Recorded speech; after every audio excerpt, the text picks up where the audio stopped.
And then the other thing, phi phenomena and critical flicker fusion are the same idea. All right. A single light flickers on and off. You've seen this, right? You flip a light off and for a half a second you still see it on. Yeah. What'd you say? Strobe lights. Yeah, strobe lights. Yeah. Okay. So this helps. All right. Let me roll back to the lighting because there are some real good basics you want to follow here. Okay. First off, the lighting can also work well with the opposite, shadows, right? Shadows can depict things in movies, such as? People just sneaking around. Yeah. Bad guys, you see a shadow maybe instead of the person. What else? Something evil about to happen. A lot of shadows around the scene, right? Okay, so interplay between light and shadows happens. Okay. In general, things that are important or significant in a movie get well lit. In general, the brighter the lighting, the better the mood. Okay. Not always, but in general. All right. This is 1940, Grapes of Wrath. That's Jode, I think was his name, right, Alan? And the lighting's coming from where? Underneath. And a bit in front. And the look on his face? Yeah. Yeah. Yeah. So it's not a brightly lit scene at all. It's a little bit in the front, a little bit down low. Common technique for bad scenes in movies or horror movies. All right.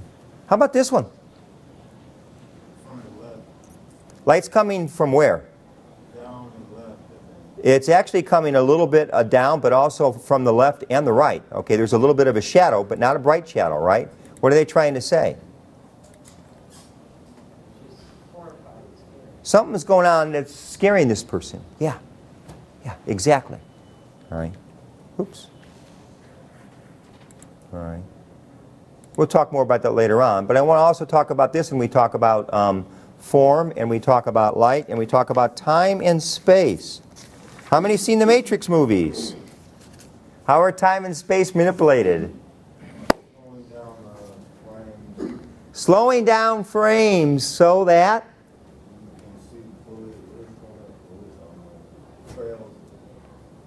Yeah, yeah. To make it look like they're going faster than they really are. Yeah, yeah. Or they can dodge bullets, right? They can do all kinds of things because we manipulate time and space. We can bring it to almost a dead standstill. We can actually bring it to a dead standstill if we want to, right?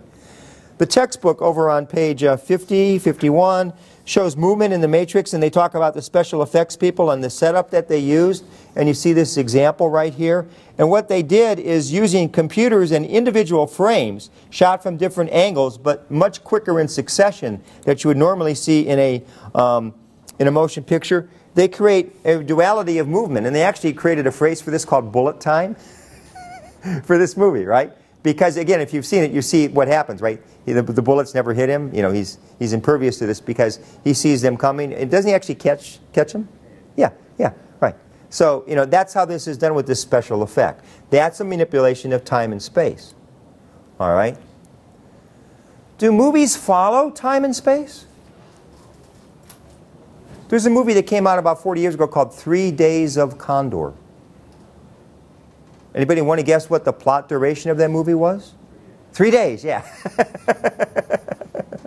How long did the movie run? About an hour and a half.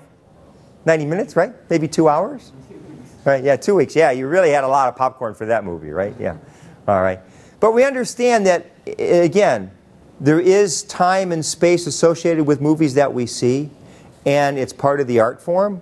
Time can be sped up or slowed down. We can go backwards, right? And time and space in movies are relative to each other. And I'm not talking about Star Wars now. I'm talking about cinematic space and what occurs over that period of time. All right? There's a couple of examples that I'm going to show you here. First, we're going to start with simple and then kind of go to some more complex ones. And I'm on page 50, 51. Incidentally, sometimes the reason I call the page numbers out is for the benefit of the online people, because they might be hearing this or seeing this and have their books in front of them. So I want them to kind of catch that. You're welcome to go along as well. Okay.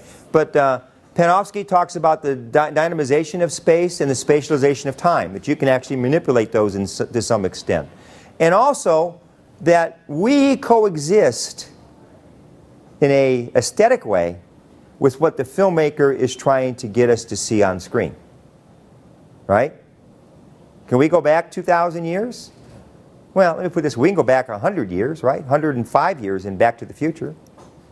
right? They take us back to 1885 or something like that, right, to the Old West. I guess now that would be 135 years ago, right? We can go forward in time and Back to the Future, you know, so we understand those types of things.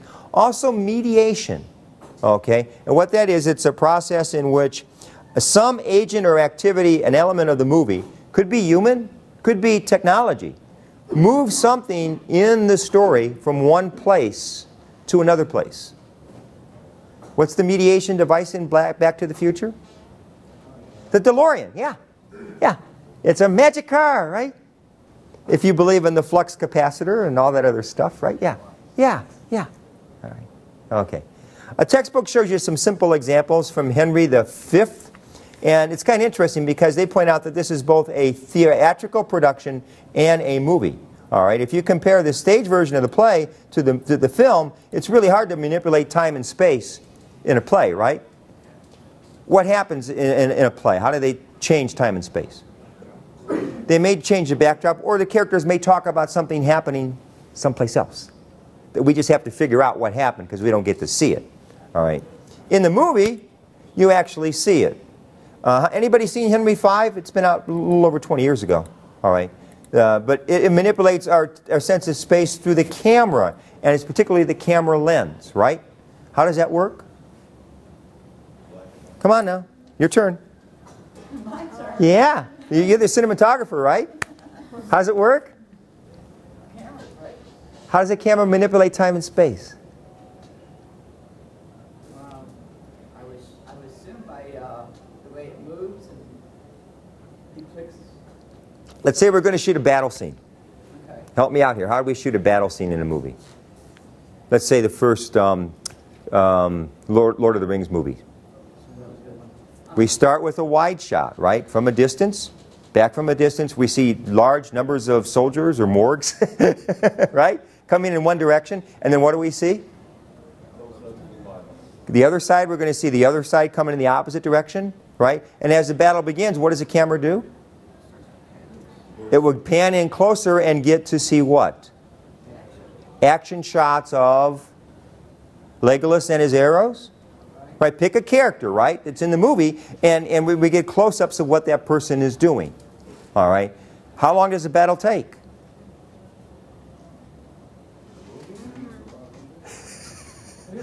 In the Lord of the Rings movies, the actual time sitting in your seat, it could be 5 minutes or 10 minutes, right?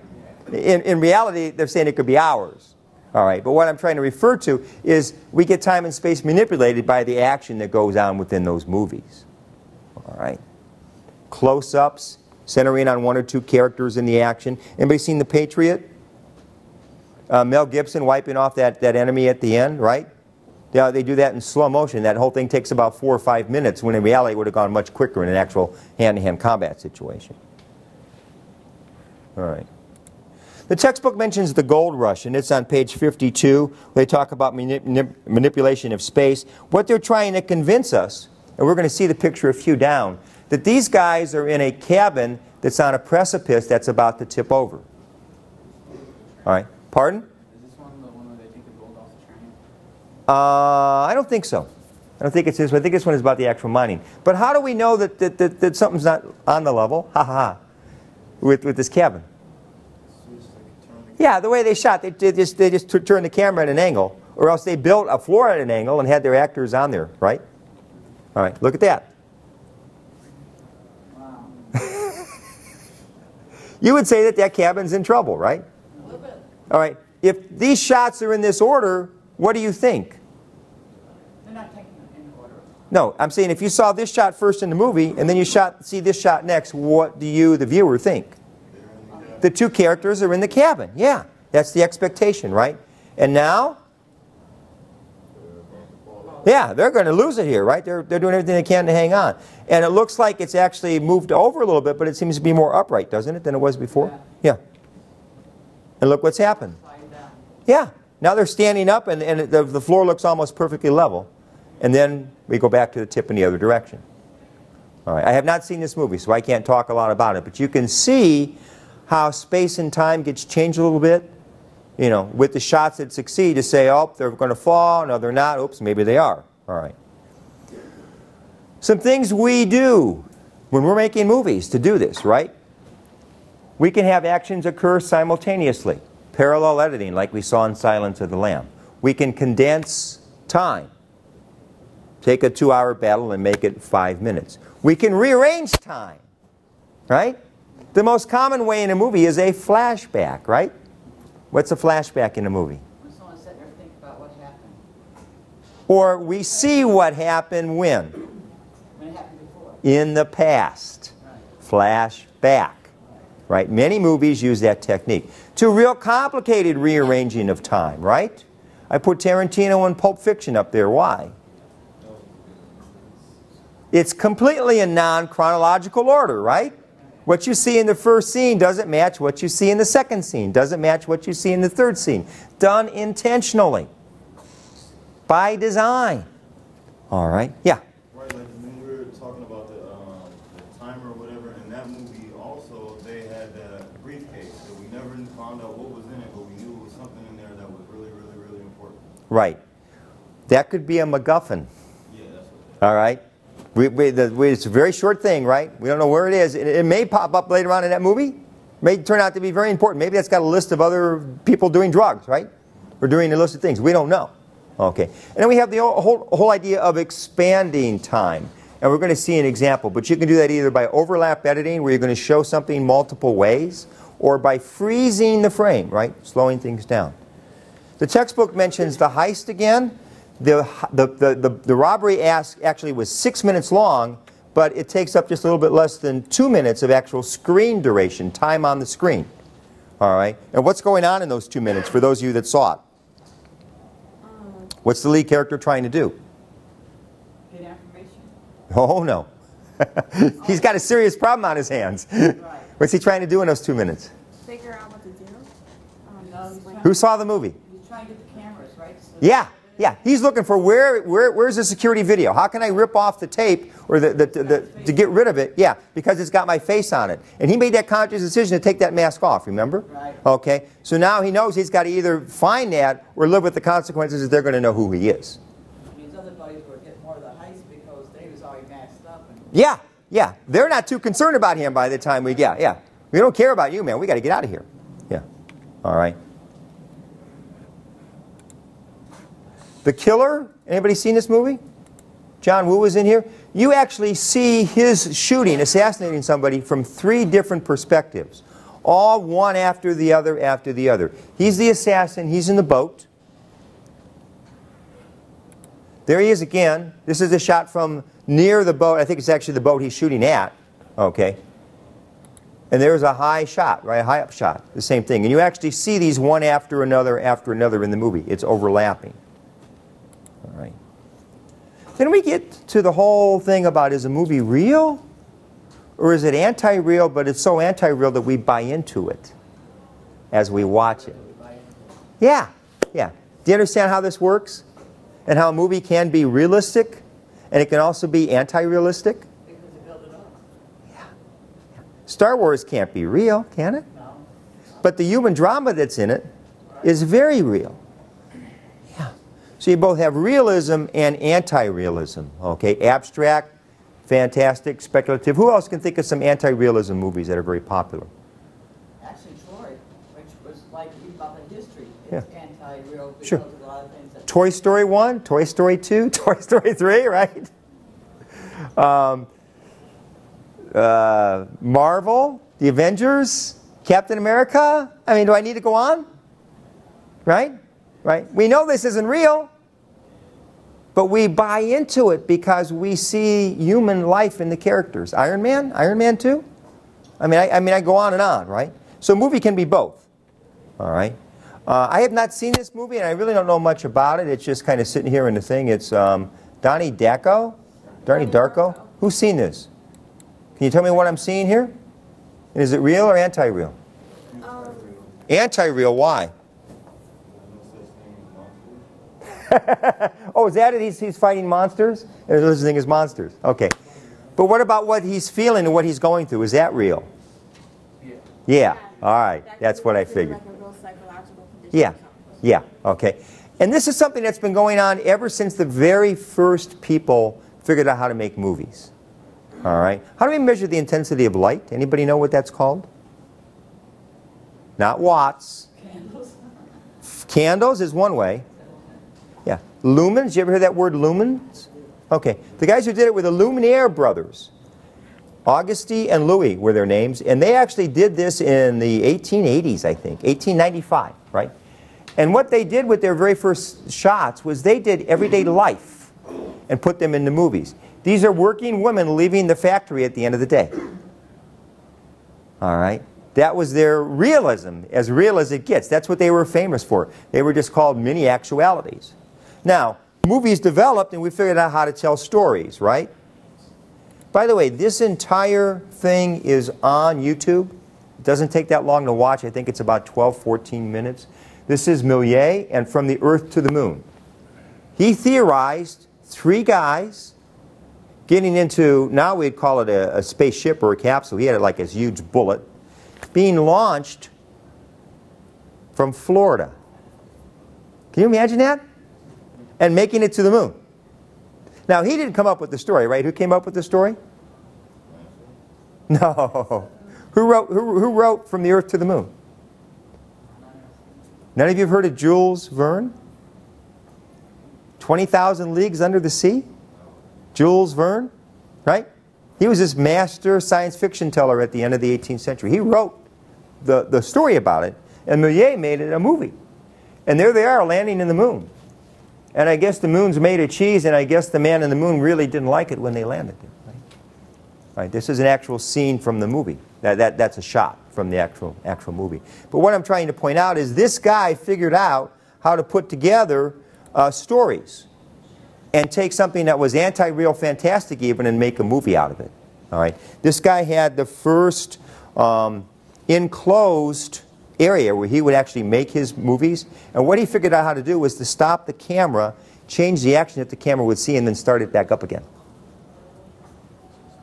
Yeah, it wasn't editing yet, but he was moving along where you would see one thing and then you'd see something else instantly next because he planned it that way. So like how Tim Burton makes it. Yeah, well, Tim Burton. This guy was around long before Tim Burton was, yeah, but you got the idea. Then you come up to this great Latin word. By the way, I need to warn you, I took Latin when I was in high school. So if I start saying stupid things like sum est sumus est sunt, it's because I remember that stuff. Verisimilitude. Anybody know what that would come from, the Latin word? Veris, V-E-R-I-S, stands for, nowadays the most close English word would be verify, right? Stands for truth. Truth. Truth. So when you're looking for verisimilitude, the question is, does this movie have a convincing appearance of truth? Could we believe the story? All right. And does time and or cultures kind of contribute to our belief of the story? When we see Casablanca, I want you to think about, does this match what we believe or what we knew or what we think we know today about what it was like to be in and around Nazi Germany? Because this movie's set in 1941, actually. It's made in 1942, but it's set in 1941. All right. Verisimilitude, Jurassic Park. Is this real? No, it's not, but yet we buy into it. Why? Not because of the buildup. Because we know that dinosaurs existed and human beings exist. And there's been, what do they call that, research that said that human beings and dinosaurs did coexist together. That's a little bit of it, yeah. The movie convinces you through the storytelling Yeah. that it's possible. Yeah. When Jurassic Park came out, people had found and realized that they had preserved dinosaur DNA. So scientists were speculating, could I take some of this DNA and bring a dinosaur back to life? All right. So one of the main themes of this movie, right, is these people go to this island where that's actually happening. And they interact with the dinosaurs.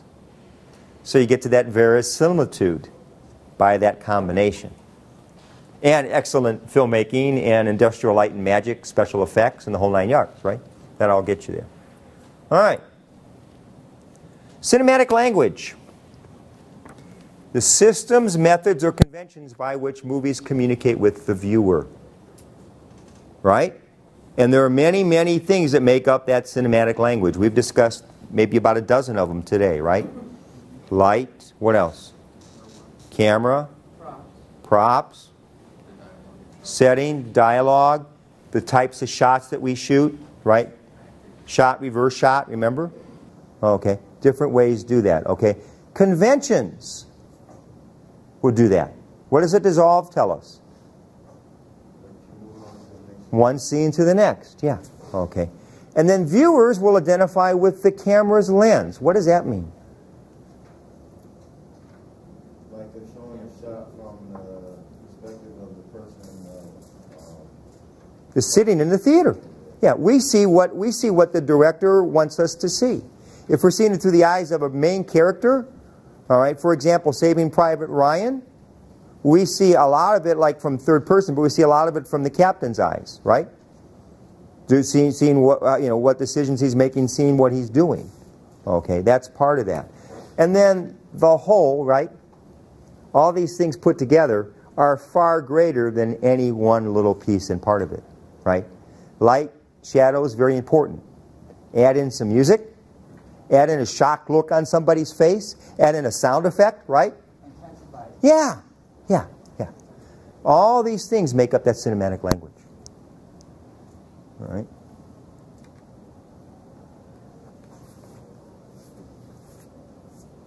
How can you read a movie?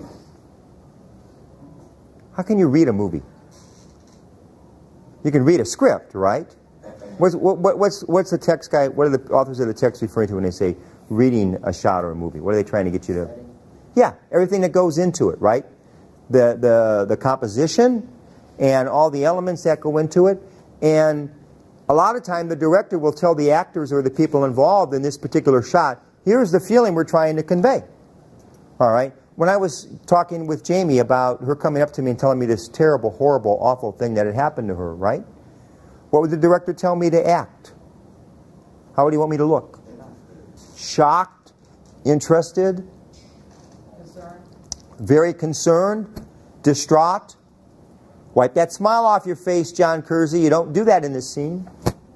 Right? That would be the directions that I would get to try to make this shot for this part of the movie work really well.